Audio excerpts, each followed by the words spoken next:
Live, एक शब्द जिसने हमारी दुनिया बदल दी है। आज हम हजारों मील दूर हो रहे क्रिकेट मैच को, किसी ब्रेकिंग न्यूज को या किसी स्पेस लॉन्च को अपनी आंखों से उसी पल में देख सकते हैं। ये कैसे संभव होता है? कैमरे, सैटेलाइट, ऑप्टिकल फाइबर केबल और इंटरनेट का एक विशाल जाल। ये है 21वीं सदी की तकनीक, एक जादू जिसे इंसानी दिमाग ने बनाया है। लेकिन क्या हो अगर मैं आपसे कहूं कि ये लाइव ब्रॉडकास्टिंग का कॉन्सेप्ट नया नहीं है? क्या हो अगर मैं कहूं कि हजारों साल पहले, जब कोई सैटेलाइट नहीं थी, कोई इंटरनेट नहीं था, कोई टीवी नहीं था, तब भी एक पूरे युद्ध को लाइव देखा गया था। ये कहानी है महाभारत की।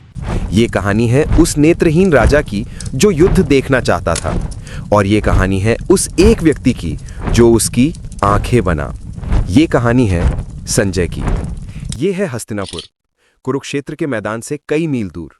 राजा धृतराष्ट्र जन्म से नेत्रहीन है। उनके 100 पुत्र और पांडवों की सेना इतिहास का सबसे विनाशकारी युद्ध लड़ने जा रही है। धृतराष्ट्र बेचैन है।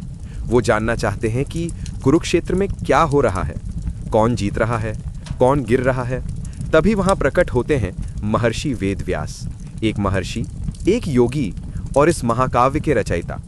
वो धृतराष्ट्र से कहते हैं, राजन, अगर तुम चाहो तो मैं तुम्हें दृष्टि दे सकता हूं ताकि तुम इस युद्ध को स्वयं देख सको। धृतराष्ट्र मना कर देते हैं।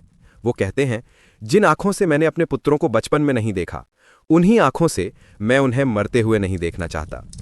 तब वेदव्यास अपना प्लान बी सामने रखते हैं। वो धृतराष्ट्र के मंत्री और सारथी संजय को बुलाते हैं। महर्षि व्यास संजय को एक वरदान देते हैं, एक सेंसरी अपग्रेड, जिसे कहा गया दिव्य दृष्टि। महर्षि व्यास कहते हैं, संजय, तुम इस पूरे युद्ध को ऐसे देखोगे जैसे ये तुम्हारी आंखों के सामने हो रहा है। युद्ध का कोई भी हिस्सा तुमसे छिपा नहीं रहेगा। तुम सब कुछ देखोगे, सब कुछ सुनोगे और यहां तक कि योद्धाओं के मन के विचार भी जान लोगे। तुम युद्ध से थकोगे नहीं और कोई अस्त्र शस्त्र तुम्हें छू भी नहीं पाएगा। और इस तरह हस्तिनापुर का वो कमरा दुनिया का पहला लाइव न्यूज रूम बन गया। धृतराष्ट्र दर्शक थे और संजय एंकर और कैमरामैन सब एक में ही थे। तो चलिए आज की तकनीक की तुलना संजय की तकनीक से करते हैं। आज का लाइव प्रसारण बाहरी है। हमें एक कैमरे की जरूरत है जो देख सके, एक माइक की जरूरत है जो सुन सके, और एक सैटेलाइट की जरूरत है जो इस सिग्नल को आप तक फेंक सके। ये हार्डवेयर पर आधारित है। संजय की तकनीक आंतरिक थी। उसे किसी हार्डवेयर की जरूरत नहीं थी। उसका अपना दिमाग उसका रिसीवर था और उसकी चेतना उसका ट्रांसमीटर थी। ये सॉफ्टवेयर या चेतना पर आधारित थी। आज का सबसे अच्छा 8K लाइव स्ट्रीम आपको क्या दे सकता है? हाई डेफिनेशन पिक्चर और सराउंड साउंड। संजय की बैंडविड्थ को देखिए। वीडियो, वो पूरे कुरुक्षेत्र को एक साथ देख सकता था। ऑडियो, वो हर शंखनाद, हर चीख, हर रथ की गड़गड़ाहट सुन सकता था। और द माइंड रीडर, ये वो फीचर है जो आज के इंटरनेट के पास भी नहीं है। संजय न सिर्फ ये देख रहा था कि अर्जुन बाण चला रहे हैं, वो ये भी जानता था कि बाण चलाते समय अर्जुन के मन में क्या विचार चल रहे हैं। पूरी श्रीमद् भगवद गीता, जो कृष्ण और अर्जुन के बीच का संवाद है, वो संजय ने लाइव सुनी और धृतराष्ट्र को सुनाई। ये सिर्फ ब्रॉडकास्ट नहीं था, ये टेलीपैथी और क्लेयरवोयंस का मिश्रण था। तो सबसे बड़ा सवाल, ये संभव कैसे हुआ? क्या ये सिर्फ एक चमत्कार था या इसके पीछे कोई विज्ञान था जिसे हम आज भूल चुके हैं? प्राचीन यौगिक विज्ञान के अनुसार ये ब्रह्मांड सिर्फ 3 डायमेंशन का नहीं है और हमारे पास सिर्फ 5 इंद्रियां नहीं हैं। प्राचीन दर्शन आकाश या ईथर को एक ऐसा तत्व मानता है जो हर जगह मौजूद है। ये ब्रह्मांड की हार्ड ड्राइव है। कहा जाता है कि इस दुनिया में होने वाली हर घटना, हर शब्द, हर विचार इस आकाश तत्व पर एक छाप छोड़ जाता है। इसे आकाशिक रिकॉर्ड्स कहते हैं। आज का हमारा इंटरनेट क्या है? एक आर्टिफिशियल नेटवर्क। आकाश क्या है? एक नेचुरल नेटवर्क। महर्षि वेदव्यास एक सुपर योगी थे। वो उस यूनिवर्सल इंटरनेट के सिस्टम एडमिनिस्ट्रेटर थे। उन्होंने संजय को कोई नई आंखें नहीं दी। उन्होंने सिर्फ संजय की चेतना को उस आकाशिक नेटवर्क से जुड़ने का एक्सेस दे दिया। आज हम डेटा को तरंगों में बदलकर भेजते हैं। क्या हो अगर चेतना को ही भेजा जा सके? वेदव्यास ने संजय को हार्डवेयर नहीं बल्कि सॉफ्टवेयर दिया। उन्होंने संजय के दिमाग को अपग्रेड कर दिया। उन्होंने संजय की चेतना को कुरुक्षेत्र के जीपीएस लोकेशन पर पिन कर दिया।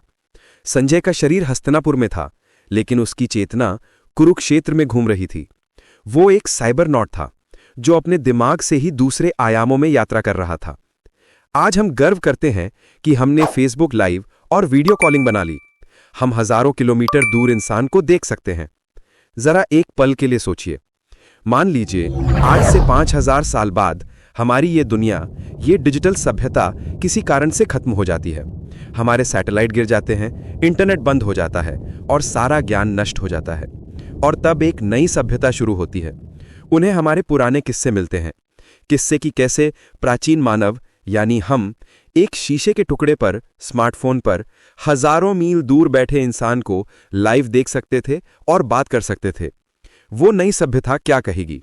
वो यही कहेंगे कि ये चमत्कार था, ये जादू था, ये देवताओं की शक्ति थी, क्योंकि वो इसके पीछे के विज्ञान को यानी कोडिंग, डेटा ट्रांसमिशन और सैटेलाइट के विज्ञान को समझ नहीं पाएंगे।